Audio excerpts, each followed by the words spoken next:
That morning, no one expected a single act of defiance to change military history. What began as routine training became a moment every soldier on base would remember, and one that would test the difference between following orders and doing what's right. The rain fell in a steady drizzle over Credenhill, the kind that seeped into the bones without announcement, turning the parade square into a slick mirror of grey sky. It was 0630 hours, and the Hereford base stirred under the weight of another unremarkable day in the British Army's relentless rhythm. LCPL Eleanor Tiny Hargrove stood at the rear of the formation, her boots planted firmly on the wet concrete, shoulders squared against the chill. At 5'2", she was the smallest in her platoon, a fact that had earned her the nickname from day one at basic. It stuck like mud on drill boots, whispered in the barracks, and chuckled over in the mess. But Tiny never flinched. She simply adjusted her beret, eyes fixed on the horizon where the Brecon beacons loomed like silent sentinels. Sergeant Major Wilkins barked the orders from the front, his voice cutting through the downpour like a bayonet. "Platoon, attention!" Boots struck the ground in unison, a sharp crack that echoed off the low barracks buildings. The formation held, 200 souls in olive drab, their breath visible in the cold air. Wilkins paced the front, his waxed moustache twitching as he inspected the ranks. He was old school, a veteran of tours in Iraq and Afghanistan, where discipline wasn't just protocol, it was survival. "Right, you lot. Today's PT is hand-to-hand in the gym, no slacking. The regiment doesn't tolerate weakness." A murmur rippled through the platoon at the mention of the SAS, quartered just across the base. Selection was the ghost that haunted every soldier here, a whisper of elite paths untaken. Tiny's section fell in behind the others as they double-timed toward the training hall, a squat concrete bunker that smelled of sweat and liniment even from outside. She kept pace effortlessly, her pack light on her back, though the lads around her jostled and griped about the wet. Private Ellis, a broad-shouldered Geordie twice her size, nudged his mate.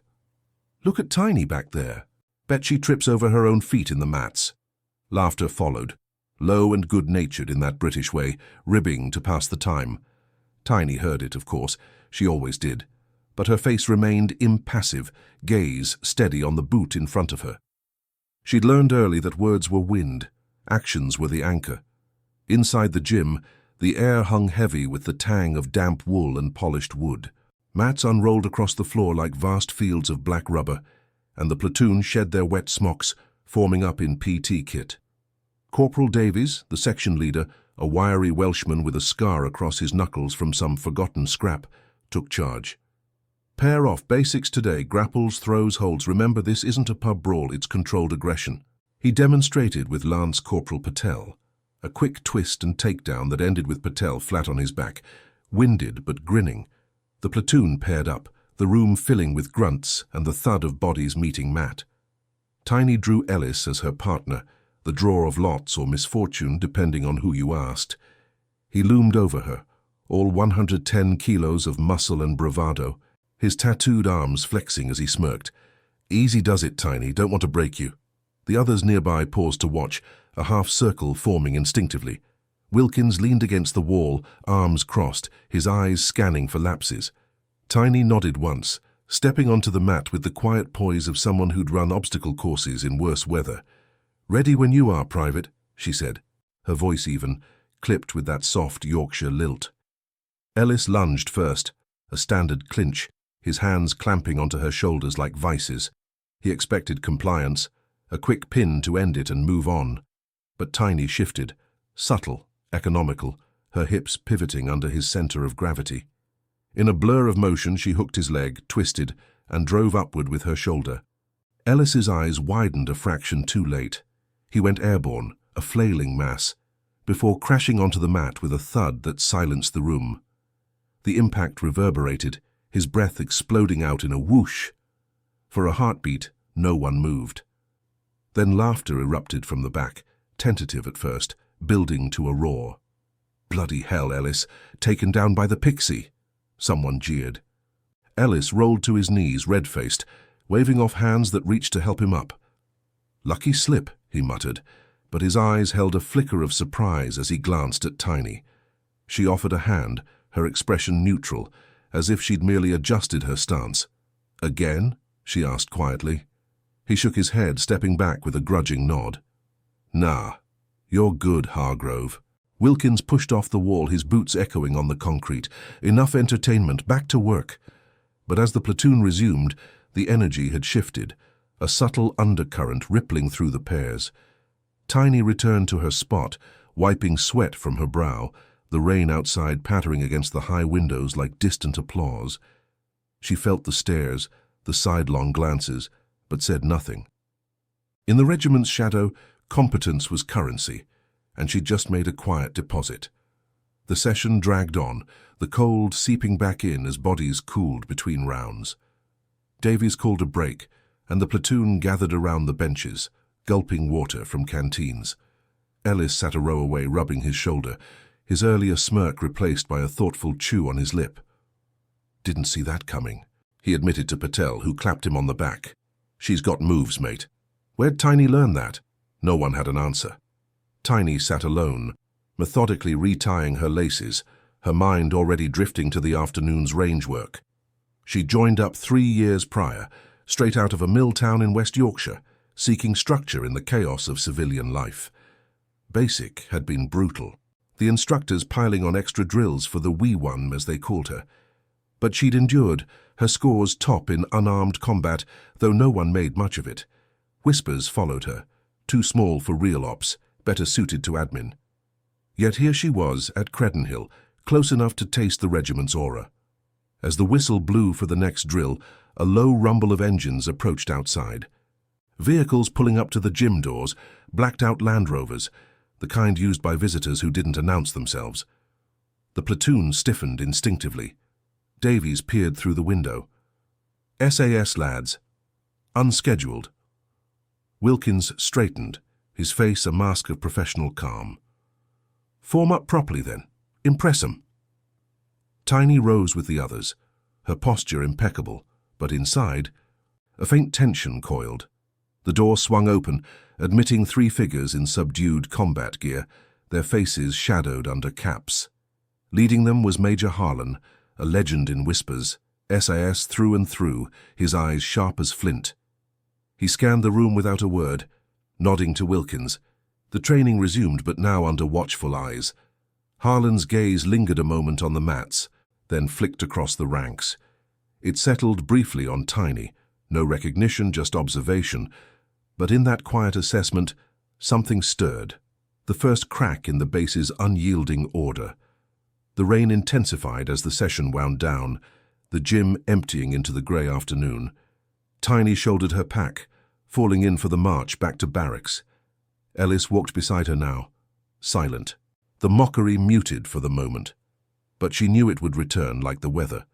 What no one saw was the faint scar on her inner wrist, hidden under her sleeve, a mark from a night in the Stan, classified, unspoken, a past that bound her to shadows deeper than Credenhill's fog. For now, though, she marched on, boots echoing in rhythm with the platoon, the weight of unseen eyes following her every step. The platoon marched back to the barracks in tight formation, the rain now a persistent sheet that drummed against their waterproofs like muffled machine gun fire. Credenhill's paths were slick underfoot, puddles reflecting the overcast sky in fractured silver.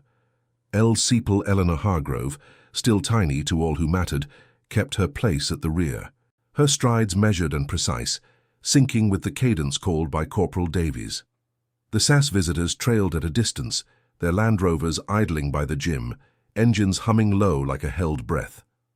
Major Harlan walked with Wilkins, their conversation inaudible over the downpour, but the sergeant's posture had straightened imperceptibly, a subtle deference in the set of his shoulders. Back at the accommodation block, a low-slung brick building that smelled of damp stone and boiled cabbage even in summer, the platoon dispersed for the midday routine. "Kit inspection in 10, Wilkins announced from the doorway, his voice carrying the clipped authority of a man who'd commanded respect through decades of service. "No excuses. The visitors stay for lunch. Make it count." The men nodded, peeling off wet layers in the changing room, towels snapping like whips as they dried off. Tiny moved efficiently, hanging her smock on a peg, her movements economical, betraying no fatigue from the morning's exertions. Private Ellis shot her a glance across the benches, his earlier embarrassment lingering in a half-smile that didn't quite reach his eyes. "Solid work back there, Hargrove," he said, low enough not to draw attention. She met his gaze briefly, nodding once. "Just the job, Private." No more was said. Words were rationed here, saved for necessity. The barracks hummed with the familiar rhythm of base life. Boots clacking on linoleum, the distant clang of mess tins from the cookhouse. Tiny changed into her working dress, the wool tunic fitting snugly over her frame, her trousers creased to razor sharpness despite the wet. She checked her appearance in the small mirror above the sink, beret aligned, badges polished, the faint outline of that hidden scar on her wrist concealed by the cuff. It was a ritual, this preparation, born of the unyielding standards that defined the British Army.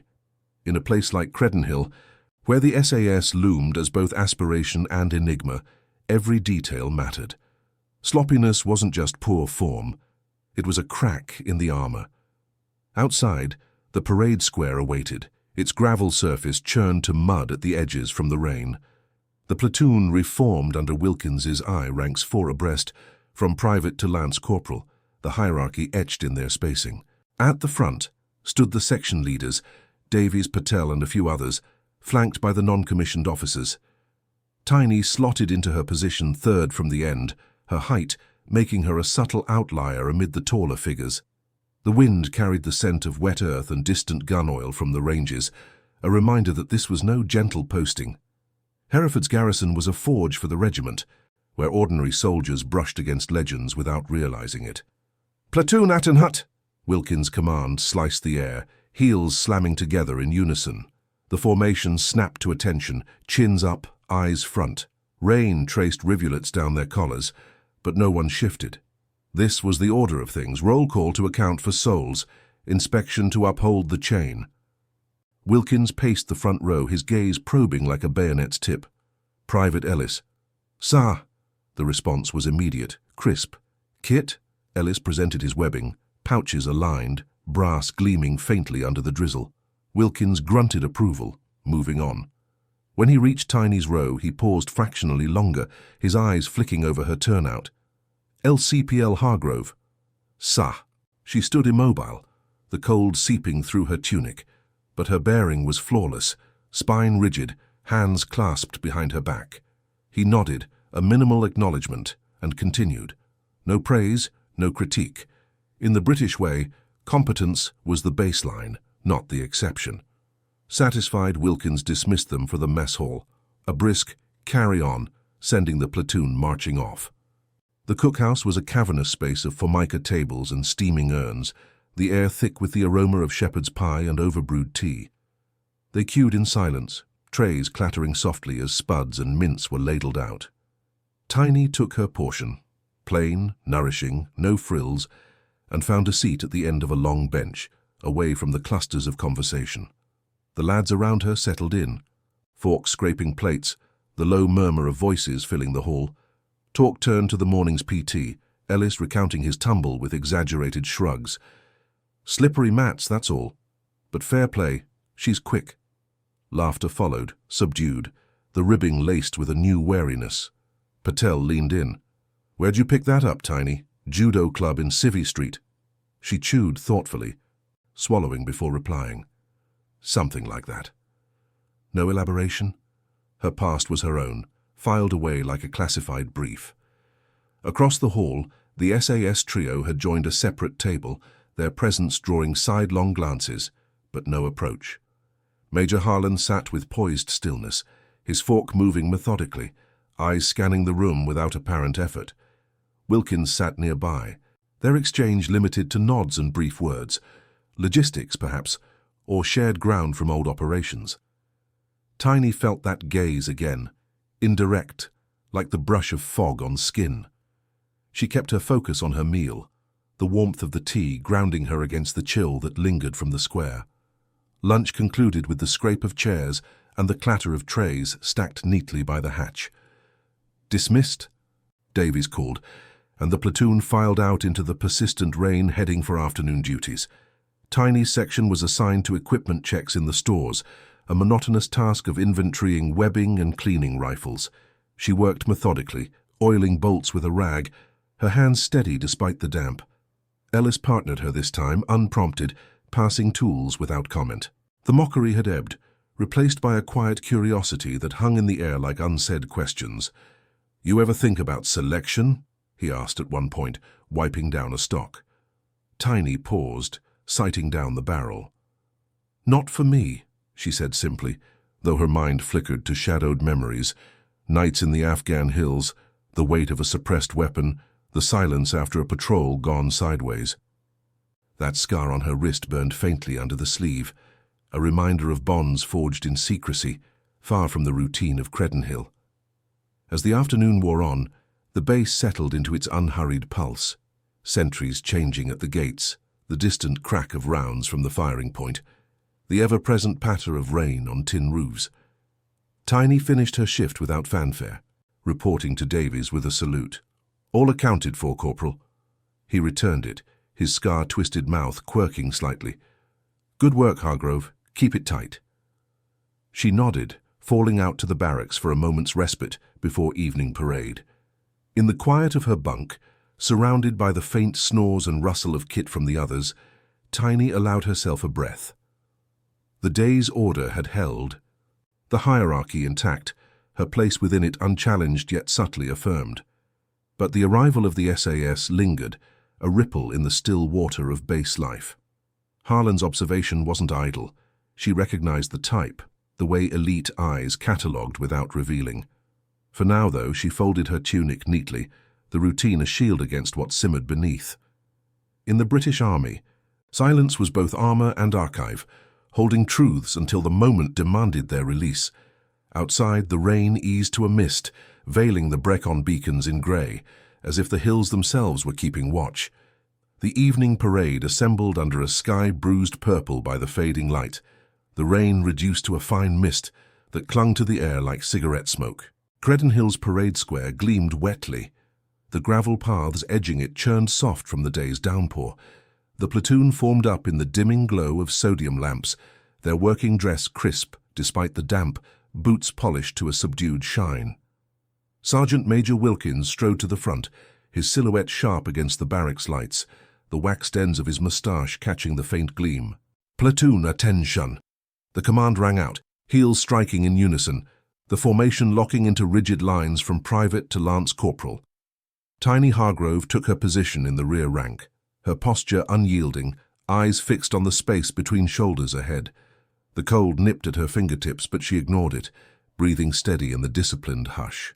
Wilkins conducted the inspection with methodical precision, his voice a low rumble as he called names and checked turnouts. "LCPL Hargrove." She stepped forward half a pace, presenting her kit bag at her side, the canvas taut and spotless.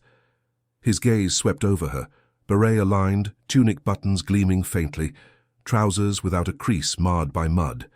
He nodded once, a minimal gesture, and moved on. No words of commendation. In the British Army, adequacy was the unspoken standard, lapses the only cause for remark. The platoon held, the mist settling on their shoulders like a shared burden, until Wilkins dismissed them with a crisp, "Carry on." They broke formation, dispersing toward the mess hall for evening rations, the low murmur of voices rising like steam from the wet ground. The cookhouse was warmer now, the air thick with the scent of boiled potatoes and stewed beef, the urns hissing softly as tea was poured. The platoon queued in orderly fashion, trays balanced in gloved hands, the clatter of cutlery subdued under the vaulted ceiling. Tiny joined the line, her tray steady, selecting her portion with the efficiency of routine, meat and 2 veg, a mug of builder's strength.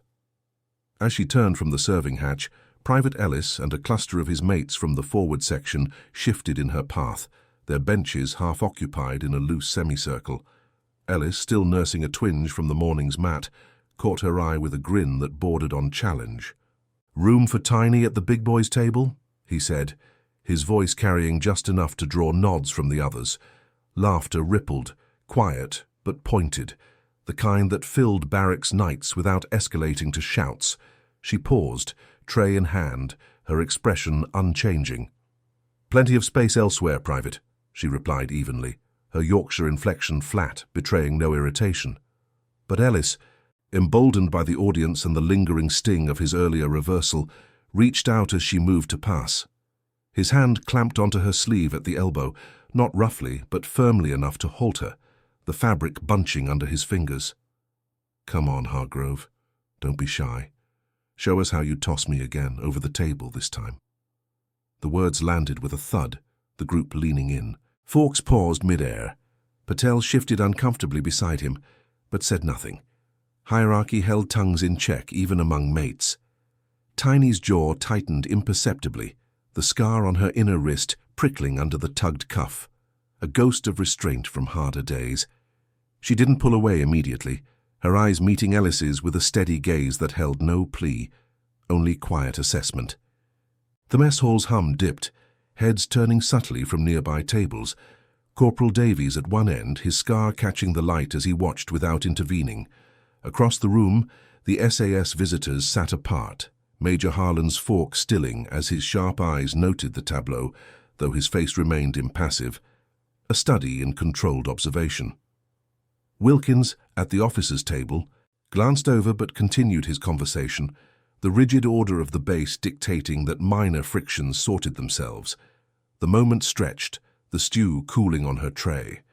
Ellis's grip lingered, a public assertion of the platoon's undercurrent, the mockery that painted her as the oddity, the tiny who defied expectations but still drew the jabs. Whispers threaded the air.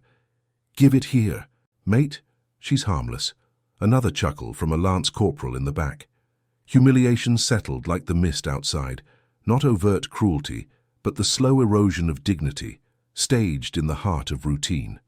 Tiny's breath remained even, her free hand steady on the tray's edge. She could have twisted free, applied leverage as she had on the mat, but she didn't. Silence was her response, a deliberate choice, echoing the restraint drilled into her from shadowed patrols where words could cost lives. Instead, she waited, posture erect, until Ellis's hand slackened under the weight of that unblinking stare. He released her with a shrug, the grin faltering into awkwardness. "Just having a laugh, Hargrove, lighten up." She nodded once, stepping past without retort, finding a seat at an empty bench near the wall. The tray met the formica with a soft clink, her fork moving methodically through the meal, the flavors bland against the tension coiling in her chest. Around her, the platoon resumed eating, the laughter fading into scrapes of plates and sips of tea, but the air felt thicker, charged with the unspoken. Davies shot her a brief look from across the hall, his expression neutral, but she caught the flicker of assessment in his eyes, the quiet acknowledgement that she'd held her ground without fracture. From the SAS table, Harlan's gaze lingered a fraction longer, tracing the line of her sleeve where the fabric had creased. No words passed. His stillness spoke volumes, a professional's cataloguing of details amid the ordinary. The Major exchanged a low murmur with one of his companions, too quiet to carry, before returning to his plate. Tiny felt it, that indirect scrutiny, like the brush of wind over the Brecon Hills before a storm. She ate on, the warmth of the food grounding her, but inside the injustice lingered, a test of the base's order, where mockery tested resolve more than any drill. As the meal wound down, chairs scraped back in unison, trays stacked by the hatch with military neatness. Wilkins rose, calling the platoon to attention for a final brief before lights out. "Dismissed at 2100. Kit ready for dawn muster." The group filed out into the night, the mist now a veil over the paths, boots echoing softly on the wet concrete. Tiny walked alone at the rear, the sleeve's crease smoothed away, her stride unbroken. Ellis fell in a few paces ahead, his shoulders hunched against the chill, the earlier bravado muted by the evening's chill. No apologies were offered. In the ranks, such moments dissolved into the routine, leaving only subtle shifts in the hierarchy's undercurrents. Back in the barracks, the accommodation block hummed with the wind down of day. Lamps flickering on, the scent of damp wool mingling with pipe tobacco from a distant common room. Tiny claimed her bunk, methodically laying out her kit for inspection. Boots aligned, webbing coiled, the rifle cleaned to a gleam. The others settled in, murmurs of the day's events threading the air, football scores from the wireless, gripes about the weather. Ellis bunked across the aisle, avoiding her gaze as he stripped down, the red mark on his palm from the grab fading already. She caught Patel's eye once, a silent query, but he shook his head minutely, the platoon's code holding firm. Lying on her cot, the thin blanket pulled taut.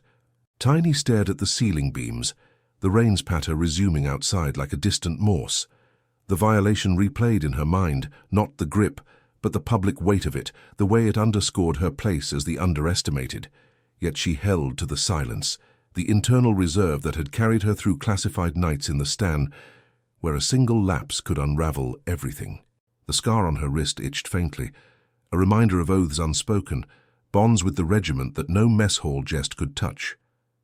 In the quiet professionalism of Credenhill, such tests forged the unyielding.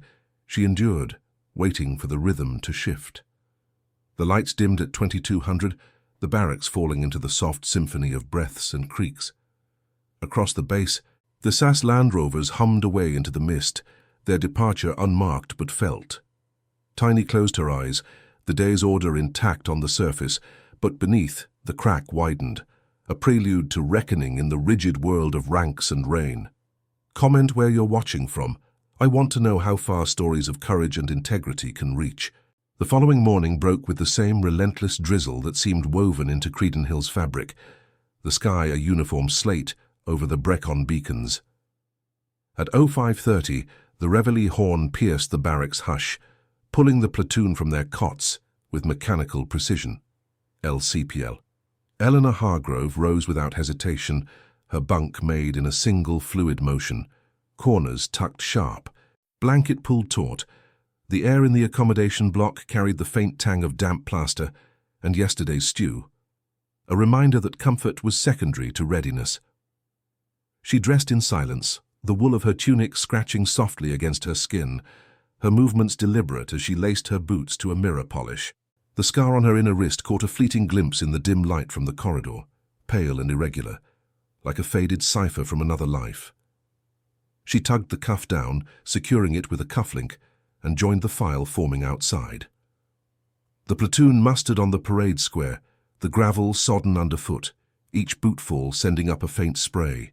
Sergeant Major Wilkins was already there, his silhouette etched against the low mist, pacing the front with the steady rhythm of a metronome. "Fall in!"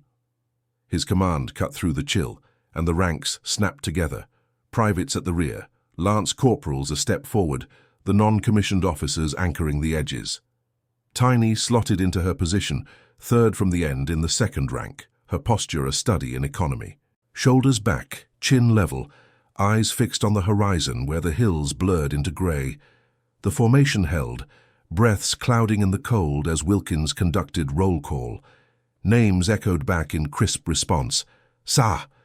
The ritual binding them in shared discipline. When he reached her, "LCPL Hargrove," she replied without inflection, her voice blending into the chorus. He nodded, moving on. The inspection complete in under 5 minutes. No praise for perfection. It was expected, etched into the bone of every soldier here. "Dismissed to duties," Wilkins announced, and the platoon broke into sections, dispersing toward the training areas. Tiny's group headed for the assault course, a labyrinth of low walls, ropes and barbed wire that snaked through the base's perimeter, sodden from the night's rain. Corporal Davies led them, his Welsh lilt clipped as he outlined the drill. Full kit, timed runs. Push through the mud, no quarter. The others groaned softly, slinging their packs heavier with simulated loads. But Tiny adjusted hers without comment, the weight settling familiar across her shoulders. Private Ellis fell in beside her, his stride longer but matching her pace, the previous evening's incident hanging unspoken between them like a loose thread. He glanced her way once, rubbing his elbow absently. "Sore from yesterday?" she asked, her tone neutral, eyes on the path ahead. He shrugged, a half-smile cracking. "Nah. You?" She didn't reply, the question rhetorical in the quiet professionalism of the march. The course began at the wire crawl, bellies to the muck, the rain pooling in the troughs as they dragged forward. Tiny moved low and smooth, her elbows digging into the soft earth, pack scraping the barbs without snagging. Behind her, Ellis grunted as he caught a wire, cursing under his breath. But she emerged first, coated in mud to her elbows, rolling to her feet with controlled grace. Davies clocked her time under the benchmark and nodded, jotting it on his pad. Solid, Hargrove, next. The platoon rotated through, the air filling with the slap of wet webbing and laboured breaths, the mist cloaking the distant shapes of the SAS training grounds. No one dwelled on her performance. It was logged and forgotten, another data point in the grind. As the session progressed to the rope climbs, a low hum of engines intruded from the east gate. The platoon paused mid-drill, heads turning subtly as two unmarked Land Rovers pulled up to the edge of the course, their tyres churning the verge. Out stepped the SAS detail from the day before, Major Harlan at the fore, flanked by two others in subdued windproofs, their faces shadowed under berets. They carried no fanfare, just the quiet authority that marked the regiment. Movements precise, eyes scanning without haste. Wilkins approached from the admin block, saluting briskly. "Major," unannounced again. Harlan returned the salute, his voice low and even, carrying only to those nearby. "Joint exercise prep, Sergeant Major. Mind if we observe?" Wilkins gestured to the course. "At your leisure, sir." The SAS trio positioned themselves at a distance, Harlan leaning against the rover's bonnet, arms crossed, his gaze sweeping the platoon like a rangefinder. The training resumed, but the energy sharpened, every soldier aware of the eyes upon them. Tiny tackled the wall next, a sheer timber face slick with rain, her fingers finding purchase in the rough grain, boots bracing against the holds. She hauled upward, muscles coiling without flourish, cresting the top in a controlled vault. Below, Ellis followed, slipping once on the wet, but making it with a grunt. Harlan's attention didn't waver overtly, but Tiny felt it settle on her as she dropped to the far side, landing lightly, mud flaking from her trousers. He noted the way she shook out her arms, not with fatigue but a subtle roll of the shoulders, resetting for the next. It was a detail most would miss, the efficiency born of repetitions far beyond standard PT. During the water break, the platoon gathered at the barrels, gulping from canteens while Davies debriefed. "Tighten those climbs. Slop costs seconds." Ellis wiped his mouth, glancing toward the observers. "Think they're scouting for selection?" Patel snorted. "In this weather? Nah, just passing time." Tiny stood apart, rinsing mud from her hands in a puddle, her cuffs rolled back momentarily. The scar flashed, jagged, about 2 inches, the mark of a hasty field dressing from a night op in Helmand, where she'd pulled an SAS trooper from a compromised hide after an IED scatter. Classified, attached to a joint intel team, her role buried under non-disclosure deeper than the beacon's peat. She tugged the sleeve down as Harlan's companion, a captain with a faint scar above his eye, murmured something to the major, nodding toward her. Harlan's expression didn't change, but he pushed off the bonnet, stepping closer to the course's edge, his stillness a form of engagement. The afternoon shifted to weapons familiarization in the covered range, a long shed reeking of cordite and oil. The platoon filed in, rifles slung, forming up at the benches to strip and reassemble SA-80s under Davies' watch. Blindfolds optional, speed counts. Tiny took her position, the metal cool under her fingers, disassembling with the fluidity of muscle memory, bolt carrier out, gas parts segregated, barrel wiped clean. Her time was the platoon's best, clocked at 2 minutes flat, the components laid out in perfect alignment. As she reassembled, Harlan entered the shed unannounced, Wilkins at his side, the major's boots silent on the concrete. The platoon stiffened mid-motion, salutes rippling down the line. "As you were," Harlan said quietly, his voice a murmur that carried no command, only presence. He moved along the benches, pausing at intervals, his eyes on the work rather than the workers. When he reached Tiny's station, he lingered a beat longer than with the others. She felt the scrutiny, indirect as she clicked the final pin home, the rifle snapping back to function with a satisfying clack. Her hands were steady, calloused from more than range days, grips honed in the dark of foreign wadis, coordinating with shadows who spoke in codes. Harlan's gaze dropped briefly to her wrist as she adjusted the sling, the cuff riding up just enough to expose the scar's edge. Recognition flickered in his eyes, not surprise, but a quiet alignment, like pieces slotting in a briefing map. He didn't speak, didn't nod. SAS respect was etched in restraint, a shared silence that bound operatives across units. One of his companions, standing back, tilted his head minutely, a gesture only another insider might catch. Wilkins cleared his throat. "All in order, Major?" Harlan straightened, his response a single word: impressive. It hung in the air, ambiguous, but the platoon caught the undercurrent, a subtle elevation amid the routine. Tiny met no one's eye, slotting the rifle into the rack with care, the moment passing like mist through fingers. But inside, the tension coiled tighter. The observers weren't idle. They catalogued connected dots from classified files to the unassuming figure in their midst. As the range cleared, the SAS departed as quietly as they'd arrived, engines fading into the afternoon haze. The platoon marched back, the rain picking up again, drumming on their caps. Ellis walked closer to Tiny now, his questions unspoken, but evident in the sidelong glances. She kept her pace even, the scar hidden once more, but the base's rhythm had shifted imperceptibly. In Credenhill's quiet hierarchy, observation was the prelude to revelation, and Harlan's stillness promised that the hidden past was stirring toward light. The parade square loomed ahead, boots echoing in unison, the cold air carrying the weight of what was yet to unfold. The afternoon's mist thickened into a proper drizzle as the platoon returned from the range, their boots leaving faint imprints on the sodden paths of Credenhill. The air hung heavy with the scent of wet wool and distant peat, the Brecon beacons shrouded like reluctant witnesses. L.C. Pallone Eleanor Hargrove marched in her slot, the SA-80's sling a familiar weight across her shoulder, her cuffs tugged low to conceal the wrist's pale mark. The earlier scrutiny from Major Harlan lingered in her mind, a subtle pressure like the build of storm clouds, but she betrayed nothing. Face forward, strides even, the platoon's cadence her anchor.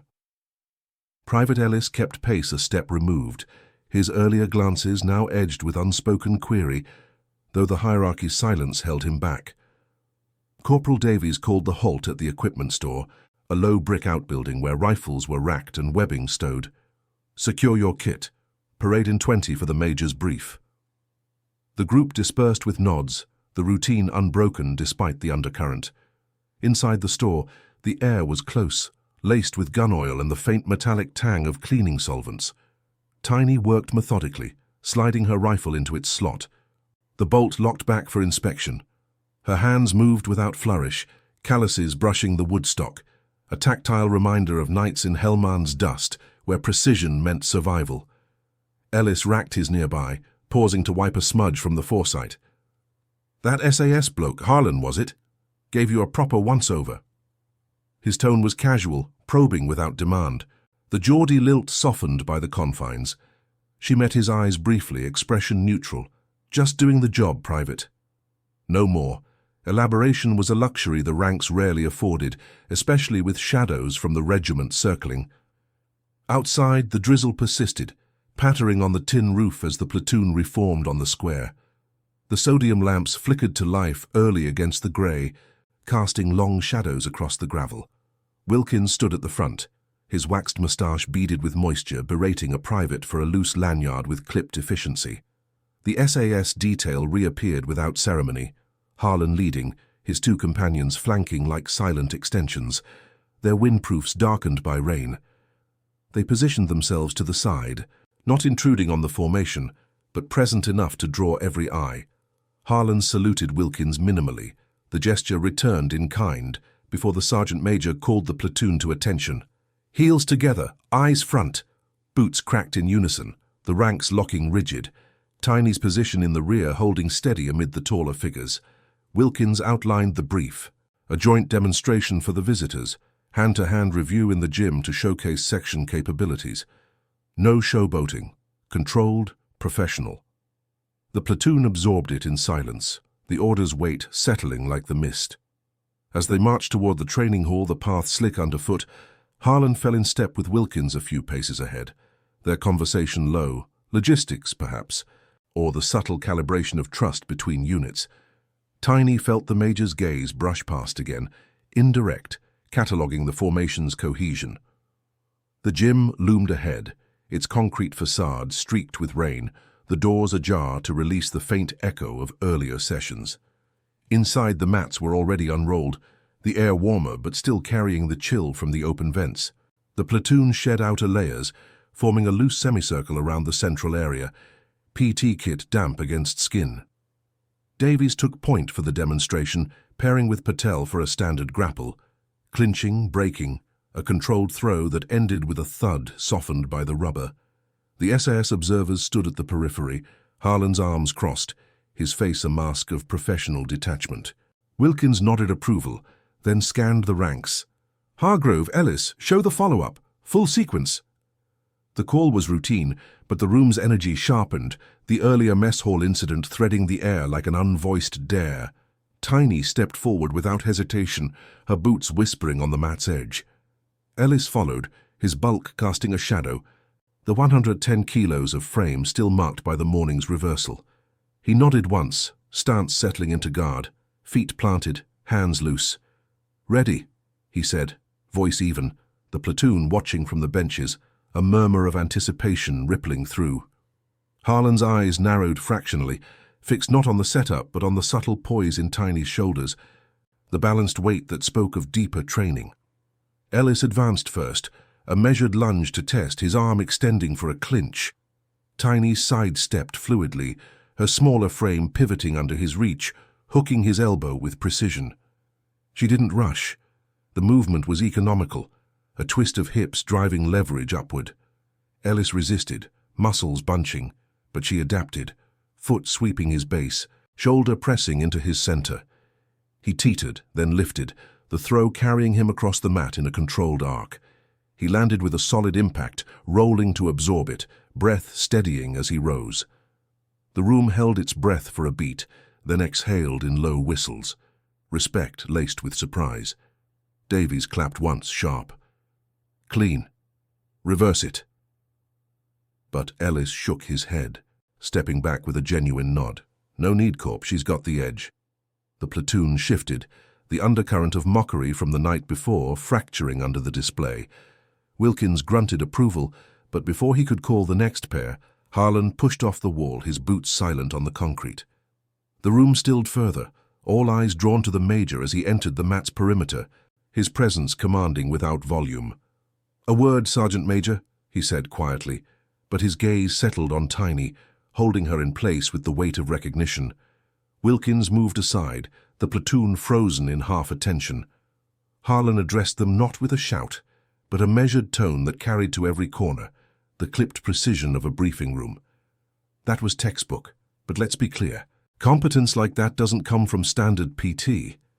His eyes never left Tiny, the scar on her wrist now visible as her sleeve rode up from the exertion, pale against the flush of effort. A murmur stirred, Ellis glancing between them, confusion etching his brow. Harlan continued, voice low but unyielding. "LCPL, Hargrove's form isn't platoon issue. It's forged in the shadows. Helmand, Aero 9. Joint op with 22 CS. Pulled my team from a hot LZ after an IED chain. That mark?" He nodded to her wrist, the jagged line stark under the lights. "Field stitch from covering our exfil.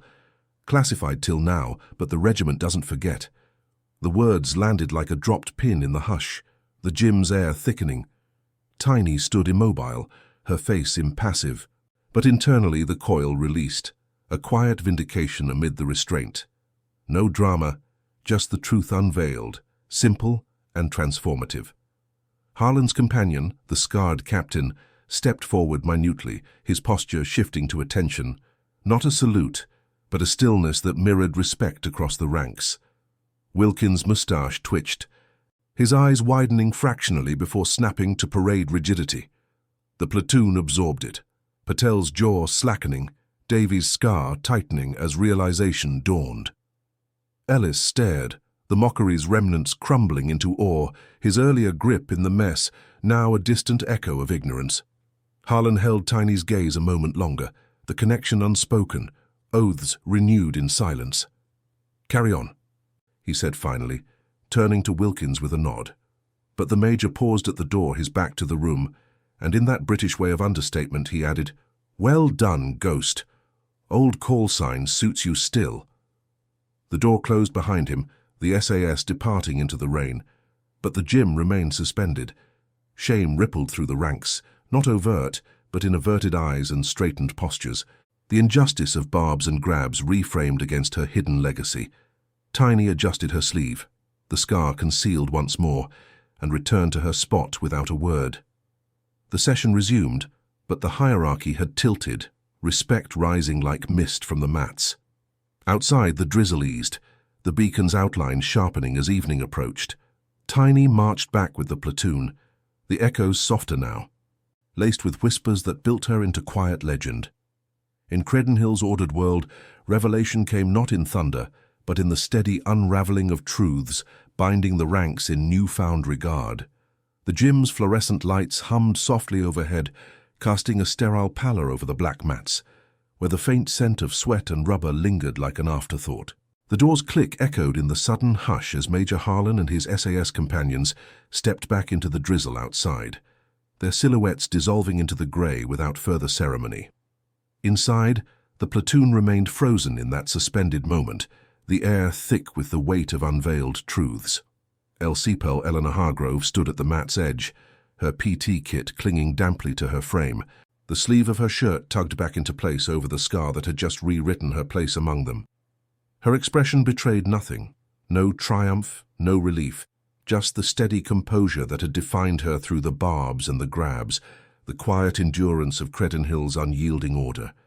Sergeant Major Wilkins broke the silence first, his boots shifting on the concrete with a deliberate scrape. He cleared his throat, the sound carrying like a command in the stillness, his waxed mustache twitching as he processed the revelation. "As you were," he said, his voice clipped and even, restoring the hierarchy with practiced efficiency. But the words lacked their usual bite. There was a subtle hesitation, a recalibration in the set of his shoulders. The platoon stirred slowly, benches creaking as bodies resettled, eyes darting not with mockery now, but with a dawning regard that spread like ripples across still water. Private Ellis, still on one knee from the demonstration, rose unsteadily, his broad face flushed not from exertion but from the sting of his own ignorance, the mess hall grip, the jibes over her size, all reframed against the shadow of Hellman's dust and SAS oaths. Corporal Davies moved first to Tiny's side, his scarred knuckles flexing as he adjusted his stance to attention, a silent acknowledgement in the tilt of his head. "Didn't know, Hargrove," he murmured, low enough for only her to hear, his Welsh inflection softened by respect. She met his gaze briefly, nodding once, minimal as was their way. No need for elaboration, the Major's words had sufficed, bridging the gap between her unassuming routine and the classified depths that bound her to the regiment. Patel, nearby, straightened his kit with deliberate care. His earlier discomfort in the mess now transformed into a quiet solidarity, his eyes avoiding Ellis's as the platoon reformed for the session's close. Wilkins paced the front, his inspection gaze sweeping the ranks with renewed scrutiny, but this time it lingered on Tiny, appraising not for flaws, but for the competence that Harlan had illuminated. "Platoon, stand easy," he commanded, and the formation relaxed fractionally, heels easing apart.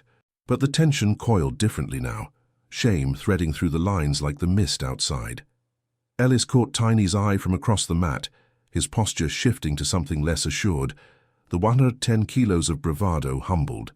He stepped forward after a beat, his voice low and gruff, devoid of the earlier swagger. "Fair play, LCPL, that grab in the mess." Out of order. She inclined her head slightly, her response a simple, "Water under the bridge, Private," and delivered in that flat Yorkshire tone, internal reserve holding firm against the moment's gravity. The gym doors swung open again, admitting a gust of cold air laced with rain, and Wilkins turned as a runner from the admin block approached, saluting crisply. "Sergeant Major," word from the CO. "The visitors request a formal stand-down for the Major's address. Parade square now." The platoon exchanged glances, the order unexpected but binding. They donned their smocks in hurried silence, the fabric heavy with damp from the morning's exertions, and fell in for the short march. The path to the square was slick, puddles mirroring the overcast sky, boots striking in muted rhythm as the drizzle resumed its steady patter. Tiny took her position at the rear, the platoon's formation tighter now, the undercurrents of whispers absent, replaced by a collective hush that spoke of reform already taking root. The parade square gleamed under the sodium lamps, gravel churned soft at the edges, the Brecon beacons a faint outline through the haze. The platoon halted and faced inward as the SAS detail re-emerged from the shadows of the Land Rovers. Harlan at the fore, his beret aligned with precision, rain beading on his windproof without disrupting his stillness. He positioned himself at the square's center, Wilkins to his right, the non-commissioned officers flanking the ranks. The major waited until the formation locked, 200 souls in olive drab, breath clouding in the chill, before speaking, his voice carrying low and measured, the clipped enunciation of a man who commanded through presence rather than volume. "Soldiers of Credenhill," Harlan began, eyes sweeping the lines without haste, settling briefly on Tiny's position. "This base stands as a testament to the British Army's quiet professionalism, the discipline that forges us in rain and resolve. Today, you've demonstrated that standard." A pause, deliberate, allowing the words to settle. But true honor lies in recognizing those among us who embody it beyond the routine. L. Sipple, Eleanor Hargrove. Her name hung in the air, drawing every gaze to the rear rank, where she stood immobile, posture unyielding. Shame rippled visibly now, Ellis's shoulders sagging, Davy's jaw setting firm, even Wilkins' gaze softening fractionally. Harlan continued, his tone reserved, internal conviction threading each word. In 2009, under classified directive, she integrated with 22 SAS on a joint intelligence operation in Helmand Province. When our extraction went kinetic, IEDs chaining across the Wadi, she held the line covering our withdrawal under fire. That scar you see is no training mishap. It's the mark of a hasty suture after she dragged one of my men from exposure. Her actions saved lives, secured intel that shaped subsequent ops. The regiment honors such service with silence until the moment demands voice. The square froze, the drizzle the only sound, as if the base itself held breath. Harlan stepped forward, his boots silent on the gravel, and came to attention before Tiny's position. No flourish, just the rigid snap of salute, his hand rising sharp to the brow, eyes locking with hers in a gaze that conveyed the depth of shared shadows. Patrols in the stand, codes exchanged in the dark. Tiny returned it instinctively, her movement precise, the exchange a bridge across units, unspoken oaths renewed.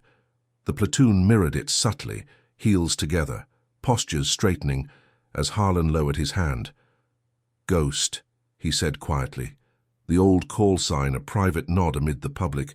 "Your place here is earned, carry on."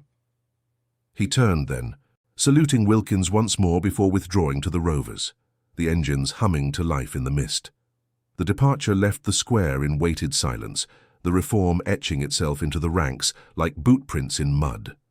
Wilkins dismissed them with a voice steadier than before. "Platoon, dismissed." They broke formation, but the march back to barracks carried a new rhythm, straighter spines, averted jests. The mockery evaporated into respect that rose unbidden. Ellis fell in beside Tiny without prompting, his stride matching hers now, words unnecessary, but the shift profound. In the cookhouse that evening, as trays clattered and tea steamed, conversations skirted her legacy with deference, questions posed politely, answers given sparingly. Davies assigned her to lead the next section drill, a quiet elevation. Wilkins' inspections passed without pause, his nods carrying weight. Night fell over Credenhill, the rain easing to a whisper against the tin roofs, the accommodation block settling into its hush. Tiny lay on her cot, the blanket pulled taut, the scar on her wrist a faint warmth under the cuff. The base's order held, but transformed, hierarchy intact, yet laced with the moral courage that Harlan's recognition had illuminated. Shame had spread, not in recriminations, but in the internal reckoning of those who'd underestimated, respect rising to fill the void. In the British Army's restrained world, such moments bound them tighter, silent honor the true legacy of the ranks. If this story already has your respect, hit the like button. It helps the story of Eleanor Hargrove reach those who still believe in honor. The days following Major Harlan's address settled over Credenhill like the persistent mist that clung to the Brecon beacons, softening edges without erasing the base's rigid lines. The parade square, still bearing faint imprints from that evening's formation, gleamed under the sodium lamps each dawn, a silent testament to the shift that had rippled through the ranks. LCPL, Eleanor Hargrove, rose at reveille as always, her bunk made with the same taut precision, boots aligned by the cot's foot. The accommodation block stirred around her, the faint creak of springs, the low murmur of voices stripped of their earlier barbs. But she moved through it unchanged, her Yorkshire Reserve a steady anchor amid the subtle realignments. Morning muster assembled under a sky heavy with cloud, the drizzle tracing rivulets down the barracks' brick facade. Sergeant Major Wilkins called the platoon to attention with his customary bark, heels striking the gravel in unison, the formation locking from privates at the rear to the non-commissioned officers up front. Tiny took her position in the second rank, posture impeccable, eyes fixed on the horizon where the hills loomed indistinct. Roll call proceeded without deviation. Names snapped back crisp, inspections methodical as Wilkins paced the lines, his waxed moustache beaded with moisture. When he reached her, LCPL, Hargrove? The response came even, and his gaze held a fraction longer, not probing for flaws but acknowledging the invisible weight now carried in her bearing. He nodded, moving on. No words exchanged, but the hierarchy's undercurrent had steadied, the earlier mockery evaporated like breath on cold air. The platoon marched to the training grounds, packs slung heavy, the path slick underfoot.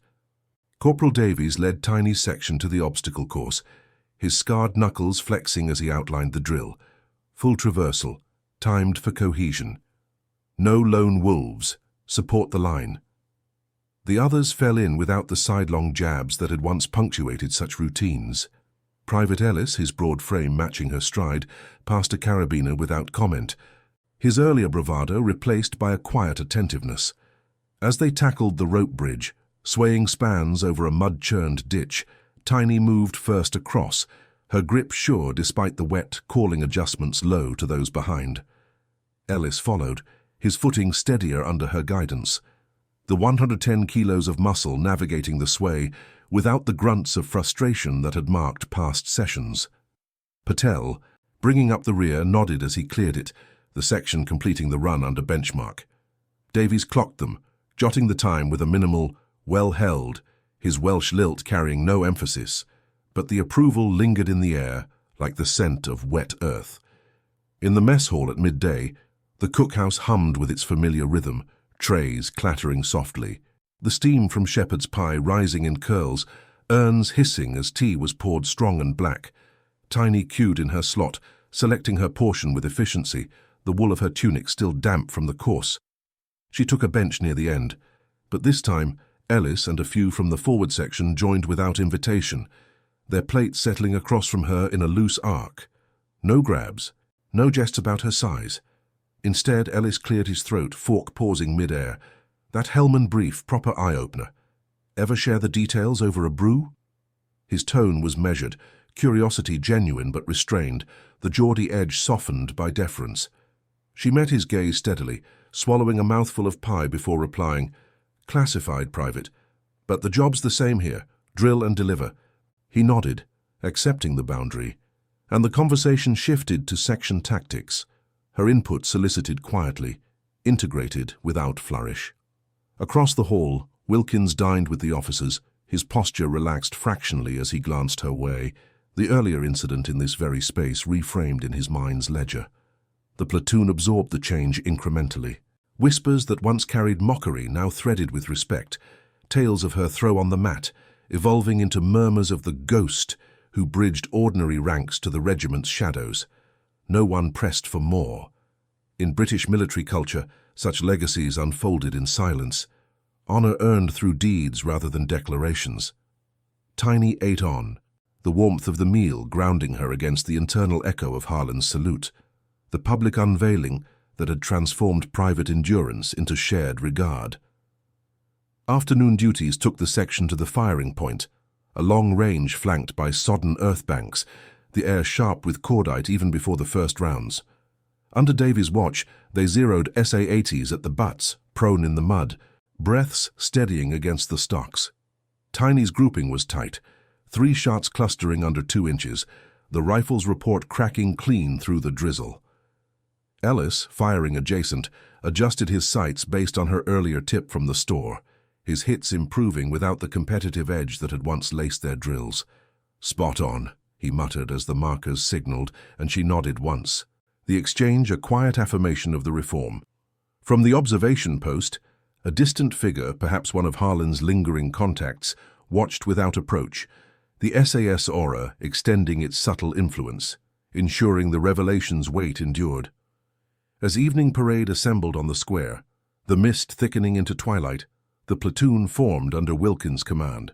The inspection passed with parade ground precision, boots gleaming faintly, webbing aligned.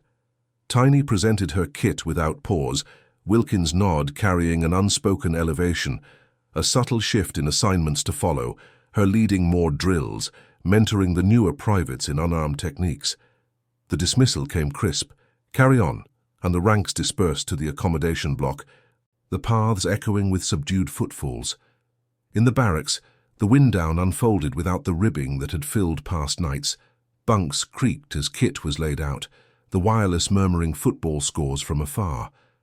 Ellis bunked across, polishing his boots with deliberate strokes, his glances toward her now ones of quiet alliance rather than challenge. Night deepened over Credenhill, the rain resuming its patter on the tin roof, a rhythmic underscore to the base's pulse. Tiny lay on her cot, blanket pulled taut, the scar on her wrist, a faint outline under the cuff. A mark no longer hidden in isolation, but woven into the fabric of respect that now bound the platoon. The transformation was quiet, internal, no grand gestures, no effusive praise, just the evolution of whispers into legends, mockery yielding to the moral courage that Harlan had illuminated. Shame had dissolved not in apologies, but in straightened postures and shared silences, the injustice of underestimation giving way to the dignity of recognition. From that day forward, Tiny Hargrove became more than a name in the rolls. She embodied the regiment's quiet professionalism, a bridge between the routine grind of Credenhill and the classified depths that forged true resolve. The base carried on, musters at dawn, drills in the rain, the hierarchy's rigid lines intact, but laced with a deeper honor, where silent competence commanded without demand. In the British Army's world of restrained endurance, such legacies endured not in fanfare, but in the steady echo of boots on gravel, the unspoken bond of those who knew the cost of shadows. The Brecon beacons watched over it all, their peaks veiled in mist, guardians of the discipline that held the ranks unyielding. Weeks turned to months at Credenhill, the relentless cycle of drills and duties unfolding under skies that alternated between brooding grey and rare glimpses of pale sun. The parade square, etched with the boot prints of countless musters, bore witness to the platoon's evolution without fanfare, its gravel paths smoothed by the steady tread of formation after formation. LCPL Eleanor Hargrove, still tiny in the quiet shorthand of the barracks, though now laced with a different inflection, moved through it all with the same unassuming precision, her 5'2" frame a constant amid the taller ranks. The scar on her inner wrist remained concealed beneath crisp cuffs, a private emblem of the shadows that Major Harlan's words had briefly illuminated, now folded back into the fabric of routine. Dawn reveille pierced the accommodation block as ever, the horn's wail pulling the platoon from their cots at 5:30 sharp. Tiny rose fluidly, her bunk transformed in moments, blanket taut, pillow squared, before slipping into her working dress, the wool tunic fitting snugly over shoulders honed by unseen trials. The air carried the familiar chill of Hereford mornings, damp stone mingling with the faint aroma of boiled kettles from the common room. She joined the file outside, boots striking the linoleum in soft rhythm, the others falling in around her without the sidelong jests that had once marked such moments. Private Ellis, his broad shoulders no longer looming with challenge, nodded as he passed, his kit bag slung neatly.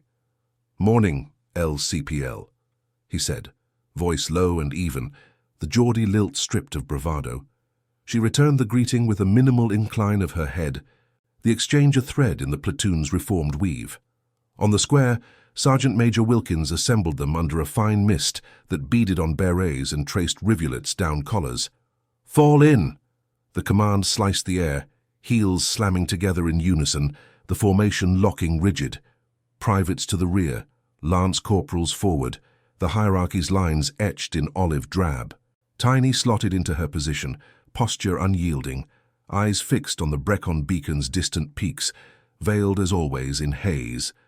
Roll call echoed crisp. "Sir!" Names blending into the chorus, Wilkins' waxed moustache twitching as he paced the front, his inspections methodical, probing for the slightest lapse. When he reached her row, LCPL Hargrove, the response came steady. Her turnout flawless, badges polished, trousers creased, no trace of the mud from yesterday's range.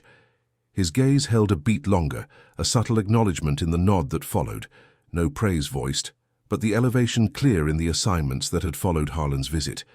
She led sections now, her quiet competence guiding drills without demand. The morning's PT took them to the gym. Mats unrolled across the concrete floor, the air heavy with the tang of liniment and polished wood.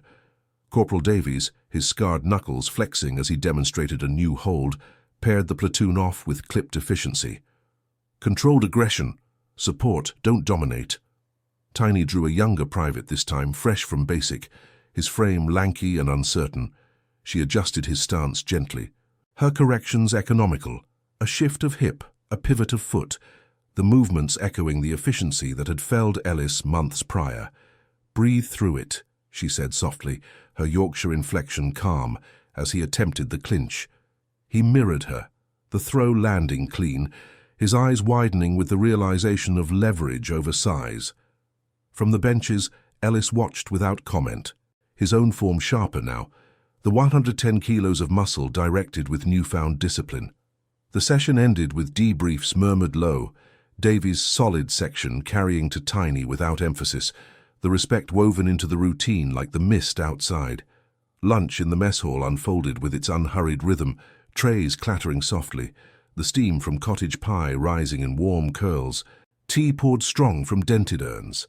Tiny took her place at a central bench, the platoon settling around her in clusters that bridged old divides. Patel slid in across, passing the salt without a word, his earlier discomfort in the face of Ellis's grab long dissolved into easy alliance. Conversation turned to the afternoon's range work, queries posed to her on zeroing techniques, her responses measured and precise, drawing nods rather than challenges. Wilkins dined nearby, his table with the NCOs a bastion of clipped exchanges, but his glances toward her section held no scrutiny, only the quiet assurance of order restored. The air, thick with the aroma of overcooked veg and wet wool, felt lighter now, the injustice of public disrespect. A sleeve tugged in jest. A tray nearly dropped, replaced by the steady hum of shared purpose. Afternoon duties shifted to the firing point, the long range flanked by sodden banks, the drizzle picking up to drum on the overhead cover.